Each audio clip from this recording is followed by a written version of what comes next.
Hello, नमस्कार। कोविड-19 के इस मुश्किल घड़ी में बच्चों, हम सभी लोग अपने घरों में रहकर कार्य करने के लिए थोड़ा मजबूर हैं।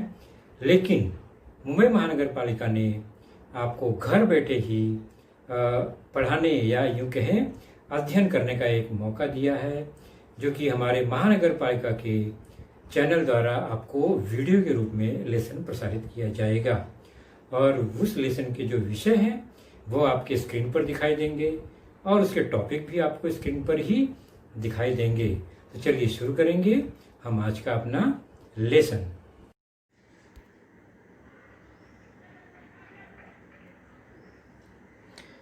जैसा कि मैंने बताया बच्चों, आज की कक्षा, आज का विषय, आज का घटक आपके स्क्रीन पर आपको दिखाई दे रहा है। तो कक्षा है 9वीं और हमारा आज का विषय है गणित भाग 1, जिसके अंतर्गत हमारा जो लेसन है वह है आपकी पाठ्य पुस्तक से लेसन नंबर 3, बहुपद, जिसका भाग दूसरा हम देखेंगे। पॉलिनोमियल्स पार्ट 2, जिसके अंतर्गत हमारी जो आज की चर्चा होगी वह घटक है ऑपरेशंस ऑन पॉलिनोमियल्स, अर्थात बहुपदों पर संक्रियाएं। और मैं हूं आपका वर्चुअल मार्गदर्शक Ajay Kumar Maurya, MCGM virtual classroom Dadar से। इसके पहले के लेसन में बच्चों हमने समझा बहुपद के प्रकार और बहुपद के रूप। उसको हम एक बार रिकैप कर लेंगे। बहुपद के प्रकार में बहुपद की में पदों की संख्या के अनुसार हमने देखा कि अगर एक पद है तो उसे हम एक पदी कहते हैं। जिन बहुपद में दो पद हो उन्हें हम द्विपद कहते हैं और जिन बहुपद में तीन पद होते हैं उन्हें त्रिपद कहते हैं। तो एक पद हो तो एक पदी, दो पद हो तो द्विपद और तीन पद हो तो त्रिपद। ये हमने पिछली बार इसकी चर्चा की थी। उसी प्रकार एक चरांक वाले बहुपद में घात की संख्या के अनुसार बहुपद के प्रकार होते हैं। अगर बहुपद है एक चरांक और उसकी घात एक है बहुपद की, यहाँ पर देख रहे हैं जैसे कि हमने पहले समझा है इसको, एक घात वाले बहुपद, दो घात वाले बहुपद और तीन घात वाले बहुपद। तो ऐसी बहुपद जिनकी घात एक है उसे हम रेखीय बहुपद कहते हैं। ऐसे बहुपद जिनकी घात दो है उन्हें हम वर्गीय बहुपद कहते हैं और ऐसे बहुपद जिनकी घात तीन हो उन्हें हम घन बहुपद कहते हैं और ये सभी बहुपद एक चरांक वाले होते हैं। और फिर हमने बहुपद के रूप देखे। एक सामान्य बहुपद है जिसका चरांक x है। उदाहरण के तौर पे हमने देखा था, तो चूंकि चरांक x है इसलिए पॉलिनोमियल px कहेंगे, अर्थात x चरांक वाले बहुपद। उसको हम दिए गए बहुपद को ही बराबर लिख देंगे। तो ये दिया गया बहुपद है। इसको हमने यहाँ पर अगर ध्यान से देखें तो इसकी चरांक की घात के क्रम ठीक से नहीं है, यानी पहले चरांक का घात एक है, दूसरे चरांक में घात दो है, तीसरे पद के में चरांक का घात ही नहीं दिख रहा है और चौथे पद में चरांक की घात 4 है। तो ये व्यवस्थित क्रम नहीं है। अगर हम इसे व्यवस्थित क्रम में लगाएं, अवरोही क्रम में, अर्थात बढ़े हुए से कम होते हुए घटते क्रम में, तो यह हो जाएगा अवरोही क्रम। तो घात 4 के बाद घात 3 वाला पद, फिर घात 2, घात 1, इस क्रम में लिखना चाहिए। तो चूँकि घात 4 है शुरुआत, 3 है ही नहीं, तो 2 का नंबर आ गया और फिर घात 1, फिर 5, यानी बिना घात का जो हमें दिखाई दे रहा है, बिना चरांक वाला। तो इसको कहते हैं बहुपद का मानक रूप, यानी व्यवस्थित क्रम से लिखा गया जो पद है। 4 पद है, चारों पदों को व्यवस्थित क्रम में यहाँ लिखा गया है, उनके चरांकों के घात के घटते क्रम में। लेकिन इस मानक रूप में हम देखेंगे तो सभी पद है या नहीं, अर्थात x की घात 4 है तो इसमें 5 पद होने चाहिए, यानी बहुपद की जो घात होती है बच्चों, उससे एक अधिक पद उस बहुपद में होना चाहिए। तो 4 घात है तो लेकिन 5 पद होने चाहिए, यानी एक पद इसमें कम है। कौन सा पद कम है? तो x की घात 3 वाला पद कम है, तो उसको भी अगर हम इसमें इंक्लूड कर लें, यानी सारे के सारे पद अगर दिखाई दे, तो हमने यहाँ पर x की घात 3 को भी लिखा, चूंकि वह पद तो इसमें है ही नहीं, इसलिए गुणा 0 से कर दिया ताकि बहुपद के मान में कोई फर्क न पड़े। तो हमने उसको बढ़ाया लेकिन 0 से गुणा किया, केवल दिखने के लिए कि इसमें 5 पद दिखाई दे रहे हैं पूरे के पूरे।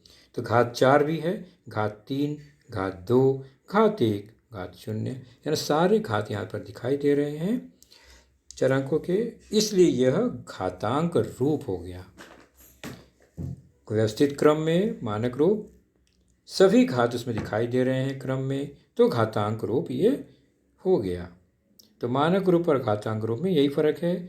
मानक रूप में जितने पद हैं वो पद दिखने चाहिए, और घातांक रूप में जो पद नहीं दिखाई दे रहे हैं इसमें वह भी दिखने चाहिए, यानी उसमें गुणांक 0 होगा हम अगर नया पद उसमें डालते हैं तो, जो गायब है। अब इन घातांक रूप के सभी गुणांकों को अगर हम एक साथ इकट्ठा करें, जैसे पहले पद का गुणांक 1, दूसरे का हमने बनाया वो 0, तीसरे का -3, चौथे का +1 और पांचवे का +5 ऑलरेडी है। तो ये सब जो है सभी गुणांक एक साथ आ गए, इसलिए इसे गुणांक रूप कहते हैं। तो बहुपद के हमने ये 3 रूप पिछले बार देखे थे। आज की हमारी चर्चा होगी इन्हीं बहुपद का जोड़, बहुपदों का घटाना और बहुपदों में गुणा किस तरह होता है, इस पर हमारी आज की चर्चा होगी। तो सबसे पहले बहुपदों का जोड़ घटाना। तो 2 पॉइंट बहुत ध्यान देने वाली बात है, बाकी जोड़ घटाना आसान है।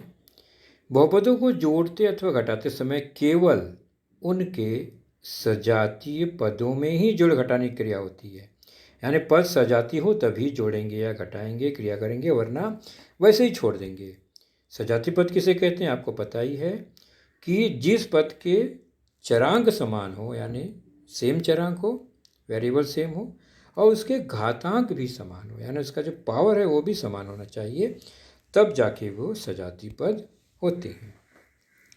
और एक बार सजाती पद मिल गए तो जोड़ते घटाते समय केवल उनके गुणांकों को ही जोड़ते घटाते हैं, चरांक वाले पद वैसे का वैसे ही रहता है।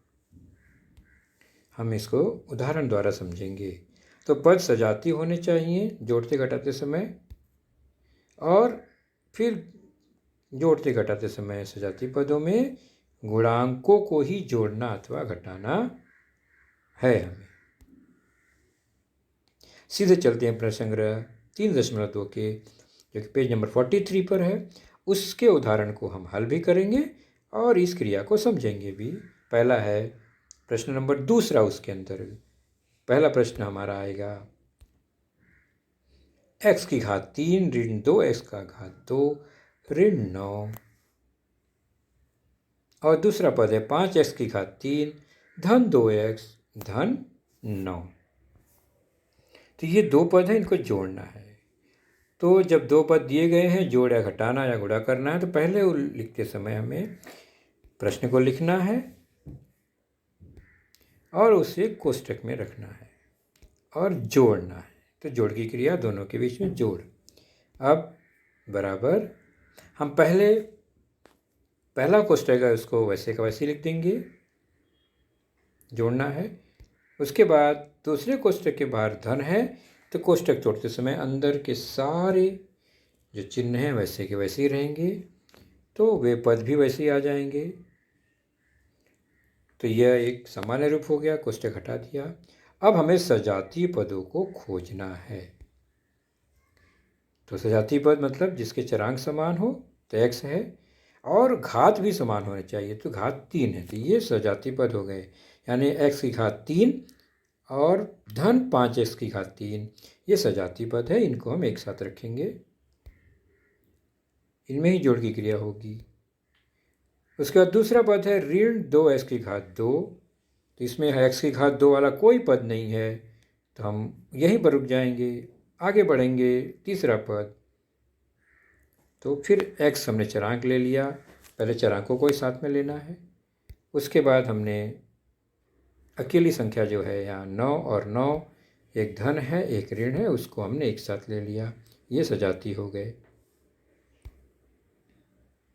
अब सजाती पदों में ही क्रिया, तो x की घात 3 और धन 5x को जोड़ेंगे, तो गुणांक 1 और 5 है तो 6 हो जाएगा, और -9 + 9 है, तो ये तो विपरीत है, घट जाएंगे, 0 हो जाएगा।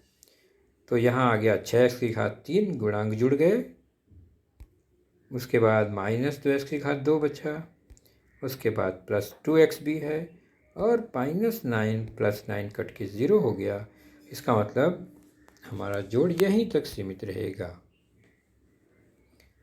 तो यह रहा बहुपदों का जोड़। तो हमने बहुत कौन सी बात ध्यान दी? सजातीय पदों को जोड़ा, और सजातीय पदों में फिर गुणांकों को ही जोड़ा। विजातीय पद वैसे का वैसे ही व्यवस्थित मानक रूप में रहेंगे, यानी घातांक के घटते हुए क्रम में चरांकों को हम व्यवस्थित करके छोड़ देंगे। अब है घटाने की क्रिया, जो कि प्रश्न नंबर 3 है। उसमें हम दूसरा प्रश्न लेंगे। 2ab² + 3a² b - 4ab में से 3ab - 8ab² + 2a² को घटाना है। तो हल करते समय पहले दोनों पद जो दिए गए हैं उनको लिख लेंगे, बहुपद को घटाने का निशान लगाएंगे।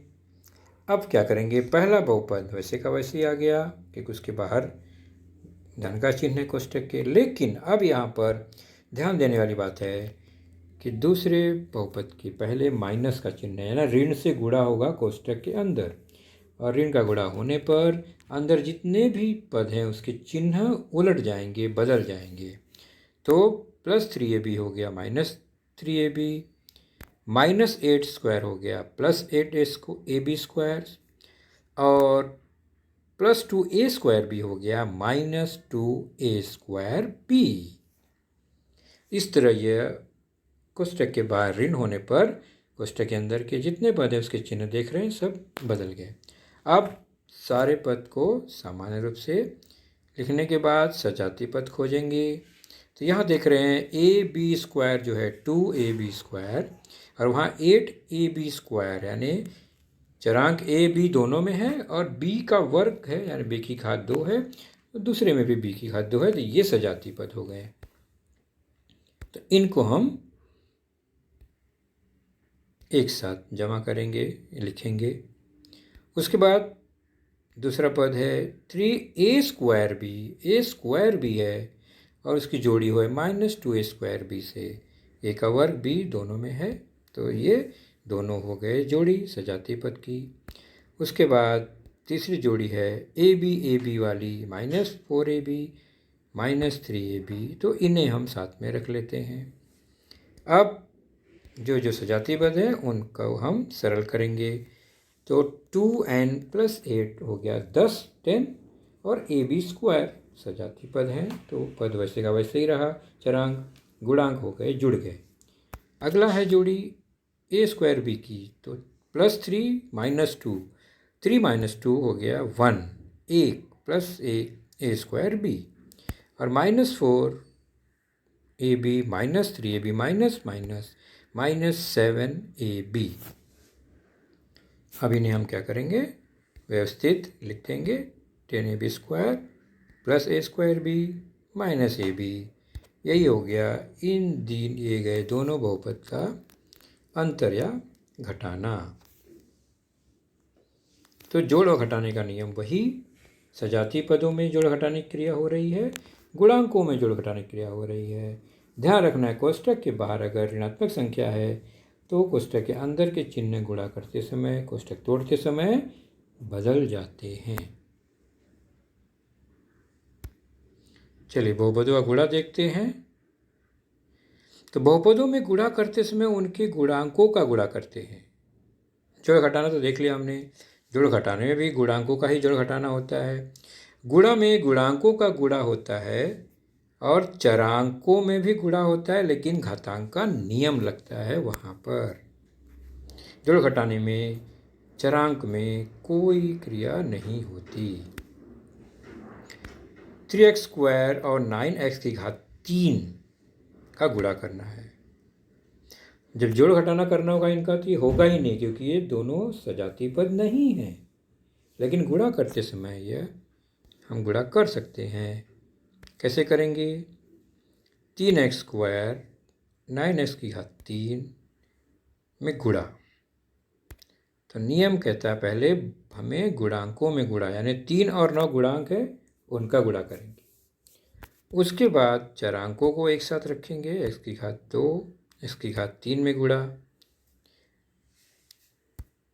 तो 3 और 9 का गुणनफल 27 और x⁵2 x⁵3 यहाँ पर घातांक का पहला नियम, आधार समान है तो घात जुड़ जाएंगे, तो 2 और 3 हो जाएंगे 5, तो x⁵5 हो गए। अब इसको सरल रूप दे देंगे 27 x⁵5, तो ये हो गया गुणा। तो गुणा का यह नियम है, इसे ध्यान रखेंगे। और हम चलेंगे सीधे प्रश्न संग्रह 3.2 का पेज नंबर जो 43 पर है, प्रश्न क्रमांक 4, बहुपदों का गुणा। इसमें हम तीसरा उदाहरण लेंगे। 2y+1 और y² - 2y³ + 3y, इनका गुणा करना है। तो बहुपदों में बहुपद से गुणा करना है हमें। तो जो कम पद वाला बहुपद है, हमने इसको पहले लिखा ही है यहाँ पर, फिर अधिक बहुपद वाला पद है, उन्हें हम कोष्ठक में लिख देंगे। और गुणा करना है तो कोष्ठक में बीच में गुणा लगाने की ज़रूरत नहीं है, गुणा का निशान लगाना जरूरी नहीं। अब हम क्या करेंगे, जो पहला कोष्ठक है उसके प्रत्येक पद से दूसरे कोष्ठक में गुणा करेंगे। अर्थात पहले 2y लेंगे, कोष्ठक में ध्यान से देखेंगे, और इस 2y का गुणा दूसरे कोष्ठक से होगा, यानी दूसरा कोष्ठक का पूरा y² - 2y³ + 3y। तो पहले कोष्ठक या पहले पद का पहले कोष्ठक का पहला पद जो है उससे गुणा करेंगे दूसरे बहुपद में। उसके बाद दूसरा पद जो है उसका गुणा करेंगे दूसरे पूरे बहुपद में।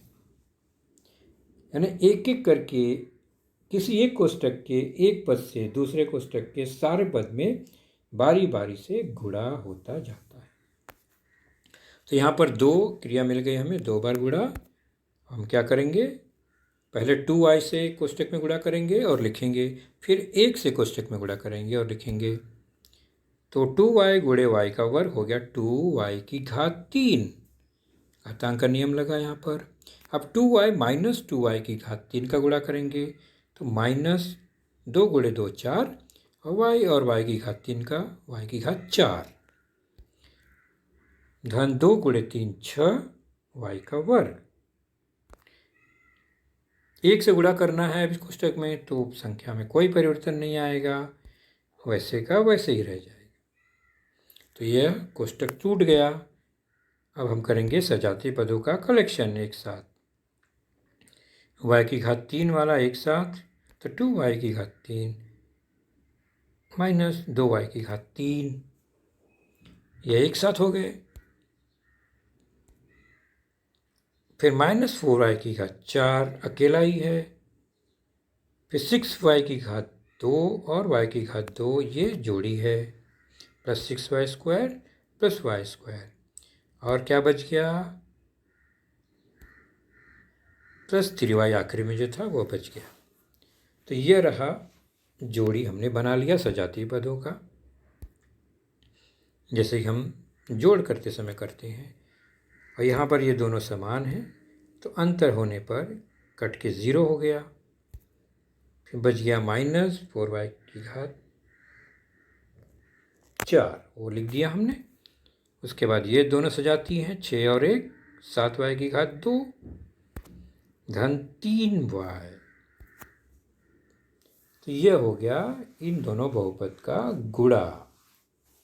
तो गुणा करते समय कोष्टक पहले तोड़ेंगे और उसके बाद जोड़ या घटाना जैसा है उस नियम से हम इसको सरल कर देंगे, हल कर देंगे। तो बच्चों, जोड़, घटाना और गुणा इसका अभ्यास बहुत ज़रूरी है। इसके बाद हमें भाग की क्रिया।